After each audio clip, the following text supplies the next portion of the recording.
जय श्री कृष्णा। कैसे हैं आप सभी? उम्मीद करती हूँ आप सभी बहुत खुश होंगे। दोस्तों, स्वागत है आप सभी का हमारे चैनल हमारे लड्डू गोपाल और महादेव की दुनिया में। क्या आपको लगता है कि सिर्फ पढ़ने से ज्ञान मिल जाता है, या फिर सच्चा ज्ञान तब आता है जब हम उसे अपने जीवन में अपनाते हैं?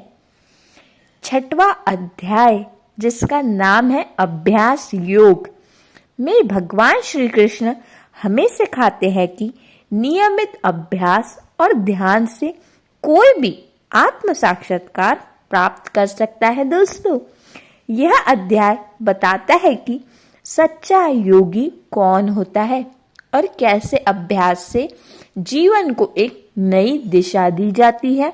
तो आइए इस दिव्य ज्ञान को गहराई से समझते हैं।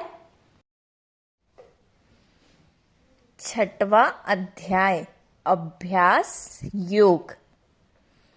श्री कृष्ण जो अर्जुन को ध्यान और योग के माध्यम से आत्म साक्षात्कार का मार्ग बताते हैं, जो कि हमारे लिए भी बहुत ज़रूरी है। अक्सर हमारा ध्यान भटक जाता है, इसीलिए हमें यह जानना बहुत ज़रूरी है कि ध्यान का मतलब क्या होता है, ध्यान का मतलब ध्यान कैसे लगा सकते हैं। एक शांत और स्थिर स्थान पर बैठकर मन को एकाग्र करना। देखिए दोस्तों, आप अपने लाइफ में पीस को खोजते हैं। आप चाहते हैं कि हमें एक ऐसी पीसफुल स्पेस मिल जाए जहां पर हमें बहुत ही अच्छा फील हो, और हम जिस भी चीज का ध्यान करना चाहते हैं, जो भी हमारे ड्रीम्स है, गोल्स है, हम उनके बारे में अकेले में सोचना चाहते हैं। इसके लिए हमें एक पीसफुल स्पेस पर बैठ जाना है और बिल्कुल शांत अपना मंथन करना है। नियमित अभ्यास और संयम से मन को नियंत्रित करना। देखिए, कोई भी चीज आसानी से नहीं मिलती, इसीलिए हमें डेली प्रैक्टिस करना चाहिए और हमें संयम रखना चाहिए, धैर्य रखना चाहिए। अपने मन को जो इधर उधर भटक जाता है उसको कंट्रोल करने के लिए। इम्पॉर्टेंट नोट, संतुलित जीवन और क्षमता का भाव योगी को श्रेष्ठ बनाता है। देखिए दोस्तों, बैलेंस लाइफ क्या होती है? हमारे जीवन को श्रेष्ठ बनाता है। हमारे लाइफ में एक बैलेंस होना चाहिए कि हम प्रॉपर सारी चीजें बिल्कुल सही से करें। मध्य मार्ग मतलब मिडिल का कोई रास्ता, जानते हैं इसके बारे में? अति खाने, अति सोने, अति काम करने और अति आराम से बचना चाहिए। देखिए दोस्तों, कोई भी चीज़ हमें ज़्यादा नहीं करना चाहिए। कई बार हमारा मन करता है कि हम बहुत अधिक खा लें, या फिर हम बहुत ही आराम करें, हम दिन भर सोते रहें, या फिर हम इतना काम करें कि हमारी बॉडी को हम पेन दें, या फिर हम एकदम रिलैक्स होकर अपनी लाइफ कंटिन्यू करें। मतलब ठीक उसी तरह जैसे एक तराजू का पलड़ा संतुलन में रखे। देखिए दोस्तों, आप सभी ने तराजू जरूर देखा होगा, जो कि अक्सर आप देखेंगे किराना स्टोर्स में, ग्रोसरी शॉप्स में आपको दिखता है। वहां पर आप देखते हैं जब कोई भी चीज का अगर मेजर किया जाए, उसका नाप लिया जाए, तो क्या होता है दोस्तों कि उसमें क्या होना जरूरी है? इक्विलिटी होना ज़रूरी है क्वांटिटी की। उसी तरह हमारे लाइफ में हमें प्रॉपर बिल्कुल जो हमारा समय निश्चित है, जितना अधिक हम उस चीज़ों को करेंगे तो हम उसके आदी हो जाएंगे। इसीलिए हमें प्रॉपर से बैलेंस से अच्छे से अपने लाइफ को कंटिन्यू करना है। हमारी आत्मा स्पष्ट हो, बिल्कुल क्लैरिटी हो हमारे लाइफ में, हमारा जो जीवन हो या हमारा स्वभाव हो वो सभी के लिए बिल्कुल क्या है, एकदम क्लियर हो, कि किसी को भी हमें समझने में दिक्कत ना हो। जैसे बादलों के हटने पर सूरज स्पष्ट दिखता है दोस्तों। आप देखेंगे जब भी मौसम ज़्यादा बादल वाला होने लगे और फिर जब धूप निकलती है तो सूरज बिल्कुल साफ नजर आता है। वैसे ही हमें भी स्पष्ट रहना है हमेशा।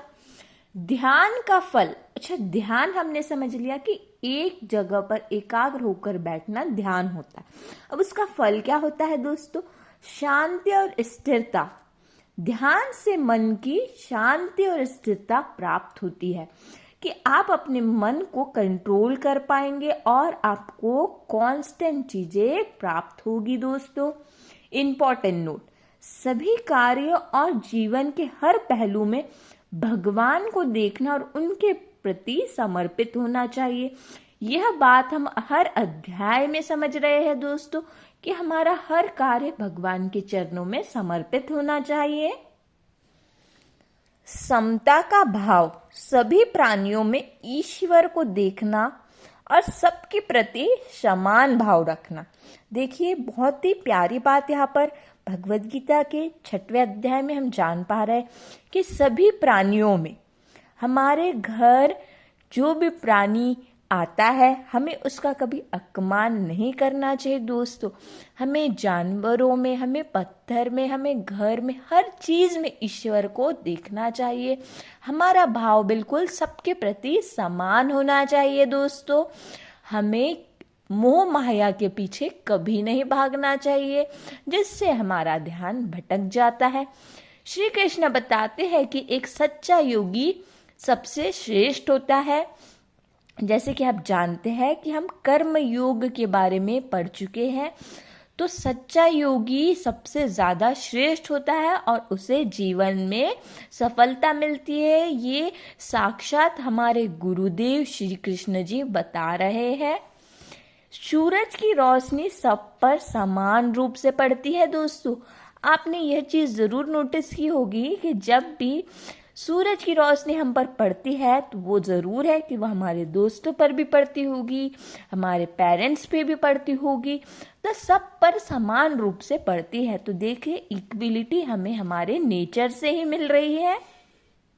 अब हम आ गए हैं हमारे 6वें अध्याय के समरी पर।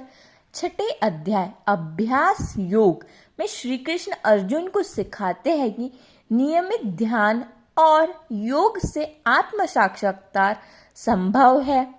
मतलब हमें नियमित डेली बिल्कुल कंसिस्टेंसी के साथ ध्यान करना चाहिए, आपको मेडिटेशन करना चाहिए जिससे आपको आत्म साक्षात्कार संभव है। मन को नियंत्रित करने के लिए अभ्यास और संयम आवश्यक है दोस्तों। आपकी हिम्मत कभी भी टूटना नहीं चाहिए, आपको थोड़ा धैर्य से काम लेना होगा। संतुलित जीवन और सब में ईश्वर को देखने का भाव योगी को श्रेष्ठ बनाता है। अगर आप बैलेंस लाइफ चाहते हैं तो आपको सब में ईश्वर को खोजना होगा दोस्तों। इस अध्याय का संदेश है कि ध्यान और योग से मन की शांति और आत्म साक्षात्कार प्राप्त होता है दोस्तों। देखिए कितनी अच्छी बात यहाँ पर कही हुई है दोस्तों कि आपको अगर जीवन में शांति चाहिए तो आपको ध्यान करना होगा, आपको बिल्कुल अच्छे कर्मों के साथ अपना जीवन यापन करना होगा। अगर आपको यह वीडियो पसंद आया है तो हमारे चैनल को लाइक कीजिए, सब्सक्राइब कीजिए और बहुत ज़्यादा अधिक शेयर कीजिए। अब हम मिलेंगे हमारे नेक्स्ट वीडियो में, तब तक के लिए जय श्री कृष्णा।